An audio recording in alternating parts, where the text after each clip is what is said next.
आज हम लोग फिजिक्स यानी कि भौतिकी के एक महत्वपूर्ण क्वेश्चन पढ़ेंगे जिसका नाम है गोलीय दर्पणों द्वारा प्रतिबिंब का बनना। यानी गोलीय दर्पण से प्रतिबिंब कैसे बनता है, किस प्रकार के प्रतिबिंब बनता है, इसके बारे में हम लोग जानेंगे। सबसे पहले ये जान लें कि गोलीय दर्पण क्या है। यानी गोले के एक भाग, ऐसा दर्पण जो गोले का एक का हो भाग हो, उसे गोलीय दर्पण कहते हैं। जैसे में ए बी देख रहे हैं कि एक ए बी दर्पण है, ए बी एक दर्पण है। ये दर्पण टोटल गोला के एक और टुकड़ा हो गया, एक भाग हो गया। इस प्रकार ये गोलीय दर्पण है।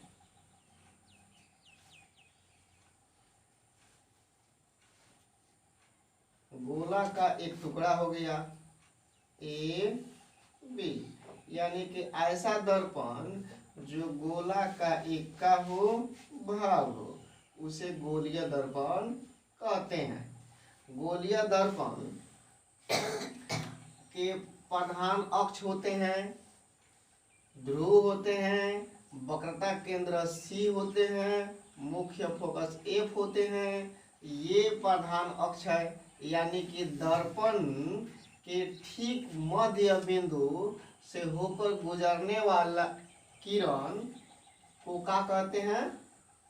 प्रधान अक्ष कहते हैं। प्रधान अक्ष के मतलब ये जिस रास्ते से दर्पण पर आपतित होगा, ठीक उसी रास्ते से क्या हो जाएगा? परावर्तित हो जाता है।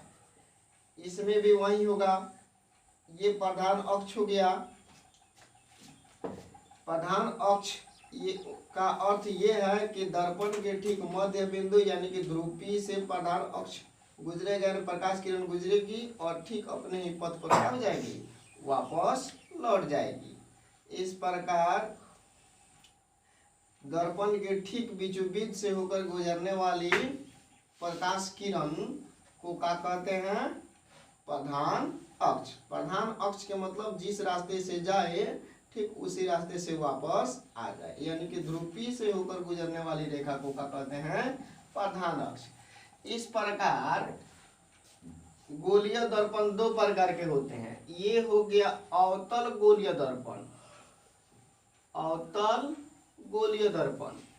ये हो गया उत्तल गोलीय दर्पण।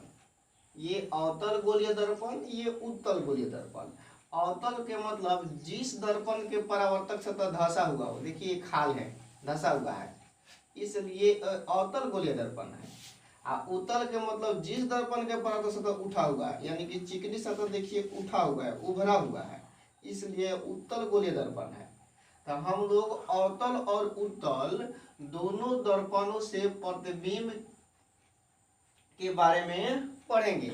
यानी कि प्रतिबिंब कैसे बनेगा, दर्पण के किस स्थिति पर रहेगा, किस दूरी पर रहेगा, किस रूप में वस्तु रहेगा, तो उसका प्रतिबिंब कैसे होगा, कैसे बनेगा, इसके बारे में हम लोग पढ़ेंगे। तो इसमें गोलीय दर्पण में मुख्य रूप से ध्रुव P होते हैं, मुख्य फोकस F होते हैं, वक्रता केंद्र C होते हैं। ये डॉट डॉट के मतलब अनंत होते हैं, डॉट डॉट के मतलब अनंत होते हैं। अब जिस स्थिति के अनुसार वस्तु रखते हैं उसी स्थिति के अनुसार प्रकाश किरणें भी निकलती हैं। जिस स्थिति से प्रकाश किरण निकलती हैं उसी स्थिति से दर्पण पर आपतित होती हैं, उसी स्थिति से परावर्तित भी होती हैं, तब वस्तु का प्रतिबिंब भी बनता है। प्रतिबिंब बनाने के लिए देखते हैं भिन्न भिन्न पथों से किरणों को दर्पण पर आपतित होना, यानी कि दर्पण के भिन्न भिन्न पथ से दर्पण पर आपतित होना के मतलब ये हुआ कि दर्पण पर किस स्थिति से प्रकाश किरणें पहुंच रही हैं।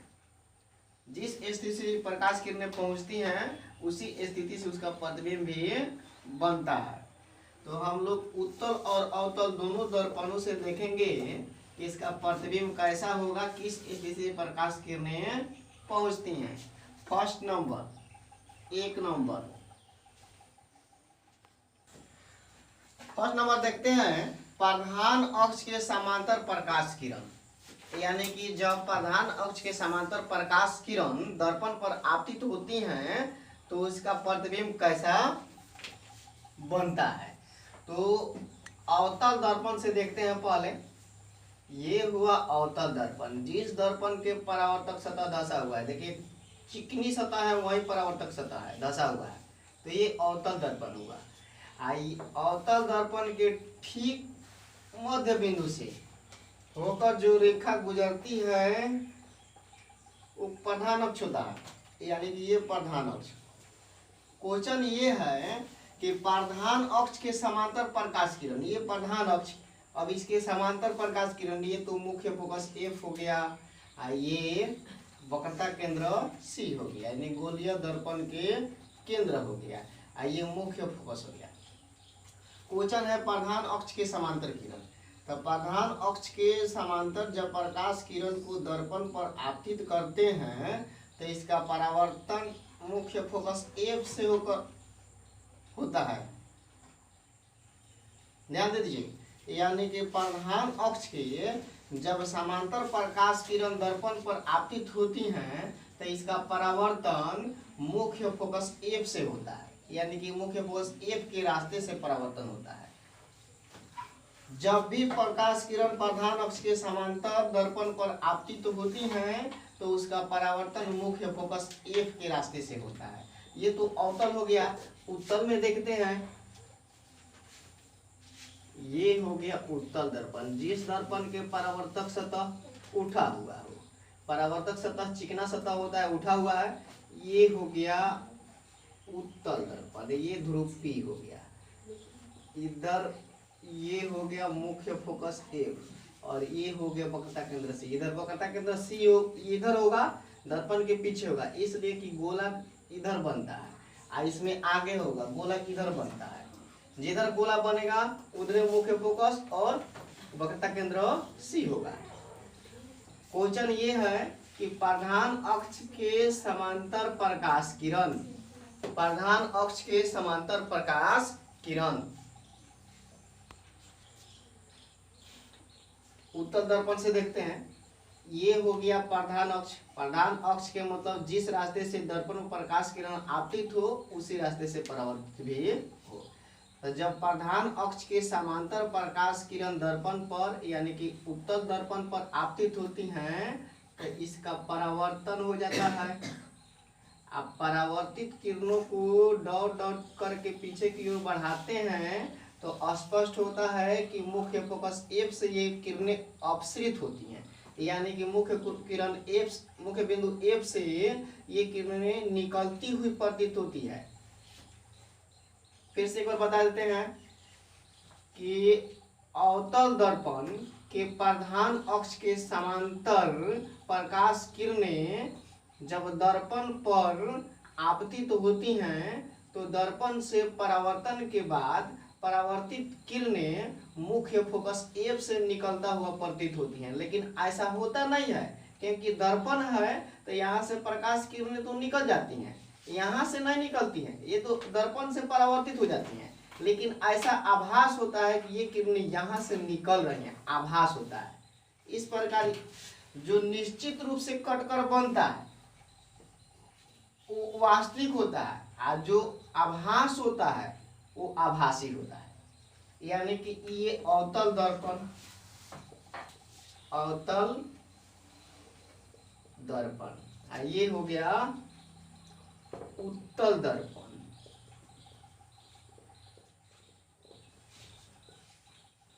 यानी कि अवतल दर्पण का प्रतिबिंब ऐसे बनेगा, उत्तल दर्पण से प्रतिबिंब ऐसे बनेगा। पुनः समझ लेते हैं कि जब प्रधान अक्ष, ये प्रधान अक्ष, प्रधान अक्ष, ये किरण, ये भी प्रधान अक्ष, प्रधान अक्ष। ये हो गया किरण। याद रखना है कि जब भी प्रधान अक्ष के समांतर बीच की दूरी बराबर, समांतर बीच की दूरी बराबर, यानी कि प्रधान अक्ष के समांतर प्रकाश किरणें आपतित होती हैं, तो परावर्तन अवतल दर्पण से मुख्य फोकस F से होता है, जबकि उत्तल दर्पण से मुख्य फोकस F से अपसृत होता हुआ प्रतीत होता है। ये हो गया प्रधान अक्ष के समांतर प्रकाश किरण का प्रतिबिंब। क्वेश्चन नंबर 2 है, अवतल दर्पण के वक्रता केंद्र से गुजरने वाली किरण, यानी कि अवतल दर्पण से वक्रता केंद्र से होकर गुजरने वाली किरण, अथवा उत्तल दर्पण के वक्रता केंद्र की ओर जाने वाली किरण, यानी कि अवतल और उत्तल के वक्रता केंद्र से मतलब है। तो सबसे पहले हम लोग अवतल दर्पण के देखते हैं। अवतल दर्पण बनाते हैं। ये हुआ अवतल दर्पण, जिस दर्पण के परावर्तक सतह धंसा हुआ हो। ये हुआ प्रधान अक्ष, ये हो गया मुख्य फोकस F।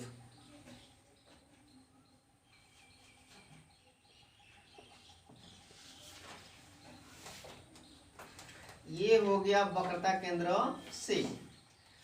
याद रखना है कि जब भी प्रकाश किरण वक्रता केंद्र C से होते हुए दर्पण पर आपतित हो, तो उसका परावर्तन ठीक अपने ही पथ पर हो जाता है, यानी कि जिस रास्ते से प्रकाश किरण आपतित होंगी उसी रास्ते से प्रकाश किरण परावर्तित भी हो जाती हैं। ये हुआ प्रधान अक्ष,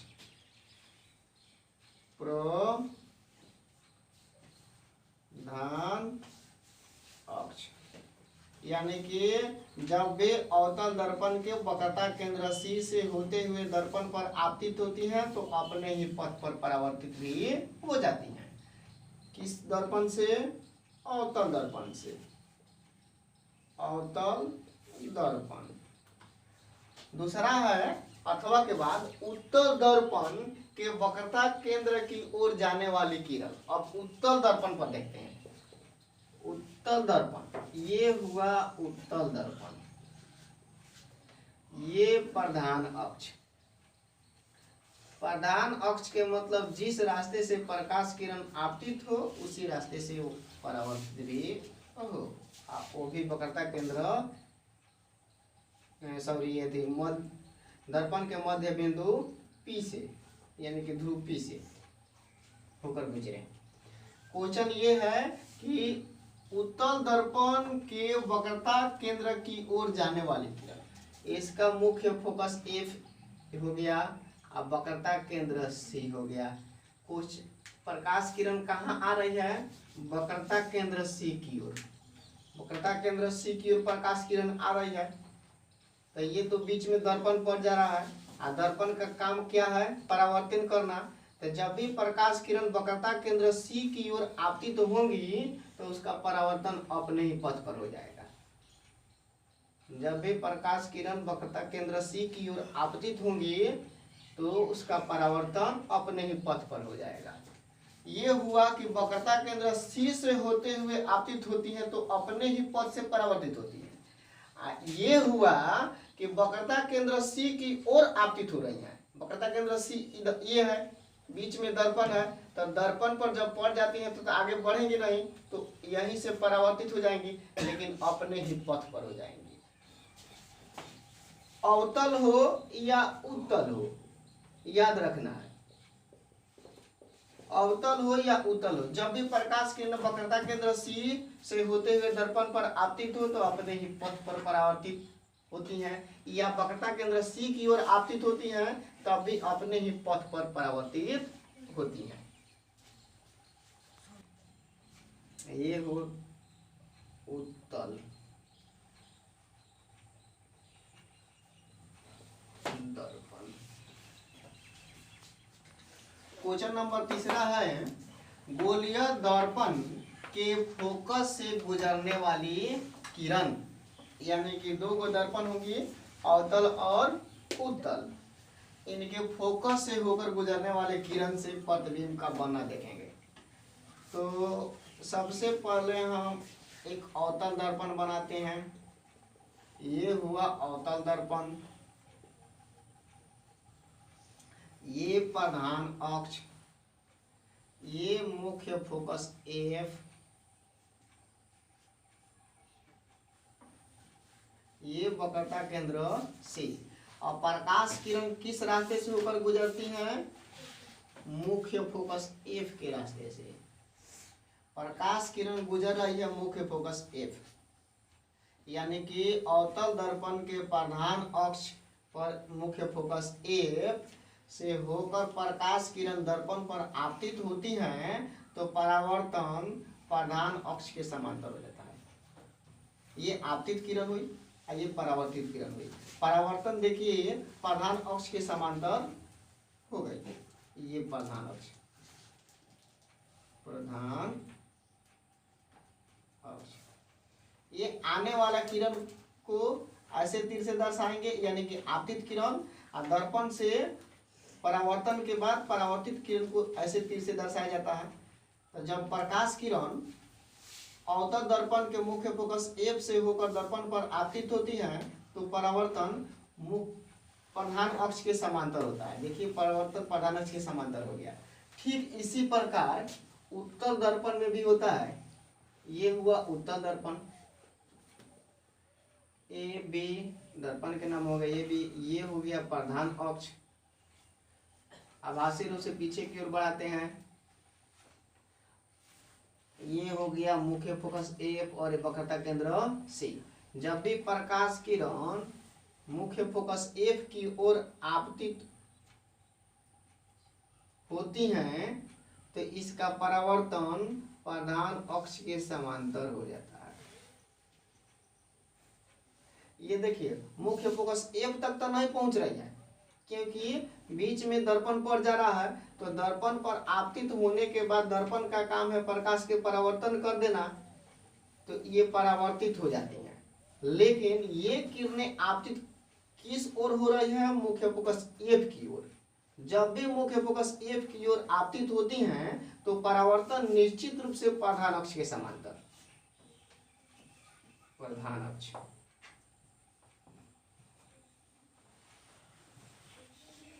यानी कि हम ये समझ लें, दर्पण अवतल हो या उत्तल हो, जब भी प्रकाश किरणें मुख्य फोकस एफ से होकर दर्पण पर आपतित हो या मुख्य फोकस एफ की ओर दर्पण पर आपतित हो, तो परावर्तन बिल्कुल समांतर ही होता है।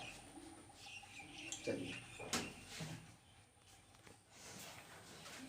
क्वेश्चन नंबर 4 है, गोलीय दर्पण के ध्रुव पर आपतित किरण, यानी कि गोलीय दर्पण अवतल या उत्तल दर्पण के ध्रुव P पर जब प्रकाश किरण आपतित होते हैं, तो परावर्तन किस रास्ते से होता है, परावर्तन कैसा होता है। तो हम देखते हैं अवतल दर्पण। तो एक अवतल दर्पण बनाते हैं। अवतल दर्पण के ठीक मध्य बिंदु को ध्रुव P कहते हैं। तो इसका मध्य बिंदु ये हो गया, इसको कह दिए ध्रुव P। ये प्रधान अक्ष हो गया।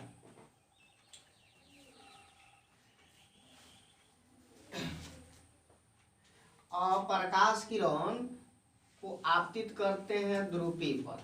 ध्यान रखना है कि अवतल दर्पण के ध्रुव P पर जितना कोण से प्रकाश को आपतित करते हैं, ठीक उतना ही कोण से परावर्तित भी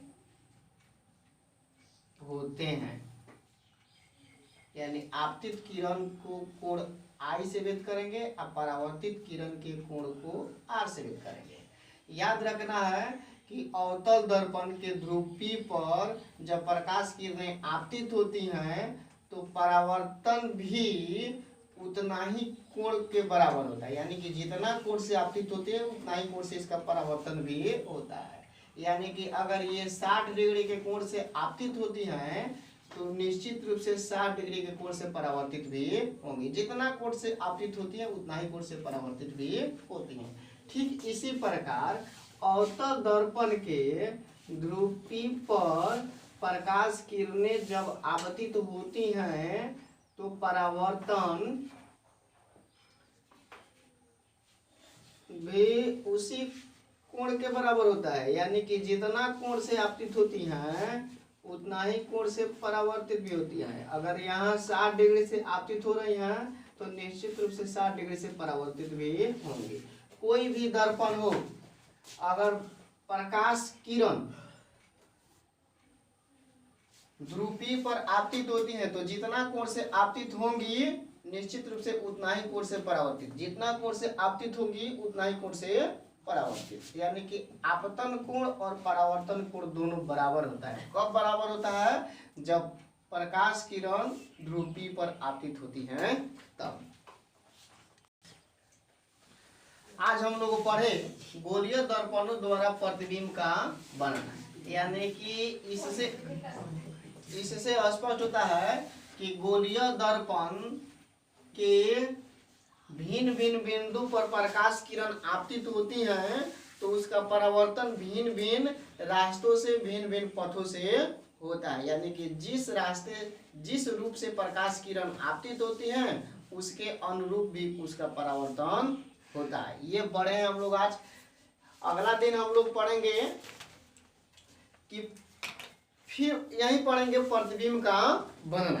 क्वेश्चन यही रहेगा प्रतिबिंब के बनना, लेकिन वो दूरी के अनुसार रहेगा, यानी कि दर्पण से कितने दूरी पर वस्तु रखेंगे तो उसका प्रतिबिंब कैसा बनेगा, कहाँ बनेगा, इसके बारे में हम लोग अगले वीडियो में पढ़ेंगे। यानी कि एक छोटा सा उदाहरण बता देते हैं कि ये दर्पण हो गया, ये प्रधान अक्ष हो गया, अब वस्तु रखना है अनंत पर, तो वस्तु ये अनंत पर रखते हैं तो इसका प्रतिबिंब दर्पण से परावर्तन के बाद कहाँ बनता है, यानी कि जब प्रकाश किरणें आपतित होंगी तो परावर्तित होंगी, तो परावर्तित होंगी तो प्रतिबिंब कहाँ बनेगा, कैसा बनेगा, इसके बारे में पढ़ेंगे।